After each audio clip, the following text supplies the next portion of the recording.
want to say first, thank you again for coming out and allowing me to speak directly to you about some of the concerns and things that I have to, I guess, get off my chest.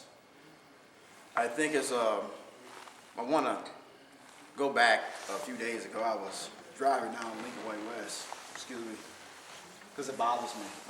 I was driving down Lincoln Way West a few days ago, headed home. I stopped off at McDonald's, and in my time there, I grabbed me a couple sandwiches. It was 2 for $3.50, and I got one of each. And I had an opportunity to make my way home. But in between going home and leaving McDonald's, I was interrupted by someone I saw that I used to go to high school with. A young man,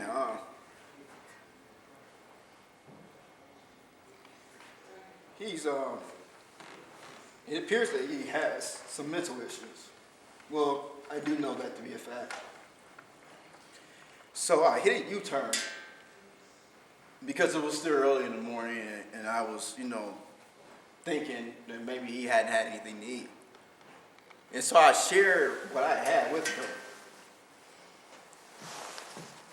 And I say all that to say this. South Bend, we have in South Bend a number of things, a number of issues that bother us.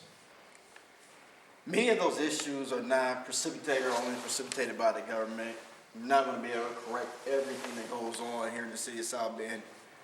However, we have an awesome opportunity to take care of those in the least of us here in the city of South Bend. My time spent on council has been to fight for those who need an advocate, someone who comes from those very same neighborhoods that this young man comes from. Neighborhoods that have a number of vacant and abandoned properties, substandard housing, food deserts. The economic balance is way out of whack. Unemployment, more so in the community of color, is in double digits. And those things come directly out of our neighborhoods. I talked to a school teacher, and she told me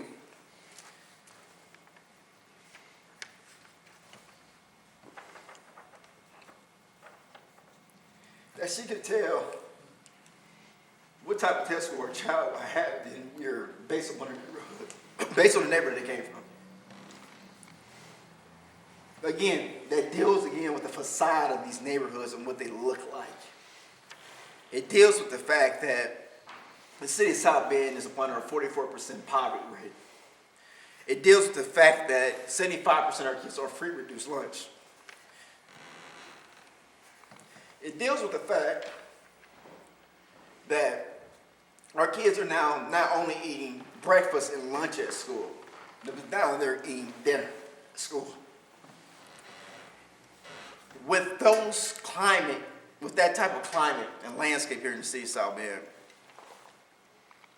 I find it not only ridiculous, but more so appalling and also insulting that the political machine here in the city of South Bend has the unmitigated gall and audacity to support a candidate that has built up a reputation of harming our communities that our very kids come from. Now, regardless if we want to say that it was unintentional, it was unexpected, someone became ill, the bottom line at this point in the game says that these things are there. These are the things that my constituency has asked me to fight against. Strong code enforcement. They've asked me to fight and make sure that they were a priority, that their grass can get cut, that the houses next door to them that are falling down will make sure that they be on the demolition list, or that we get home ownership back in our communities. That's what those things that they've asked me to fight for. And today we stand here with a political candidate for office that's supported by the South Bend political machine, being supported to tell us that is the way that we're supposed to live. that we're supposed to have substandard conditions, that we're supposed to live in a neighborhood that does not have the resources to make sure a child can see a brighter day in America.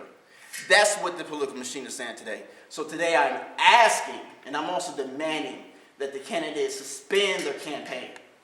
Because we can no longer, the residents of South Bend, the residents of the 2nd District can no longer take it. We can't handle it anymore. We don't have any more to give. We're being destroyed.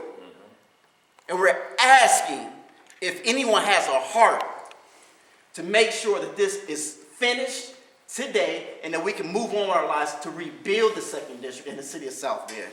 I will take one question per reporter, and you can talk to anyone behind me.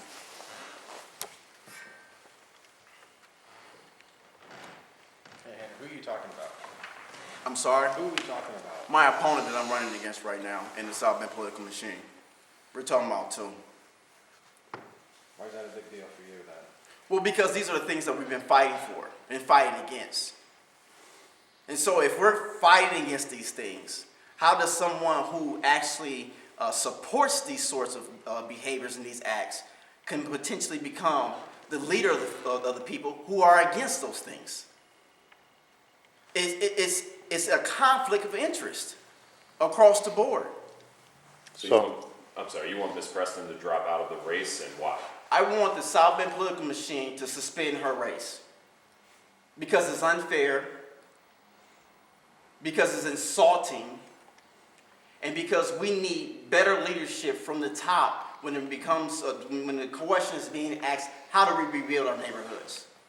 We can't rebuild our neighborhoods with a person with 10 vacant homes, 4 have been demolished by the city of South Bend, a $13,000 debt of taxes. How can we expect anything different with somebody at the helm? And the South Bend political machine is supporting this.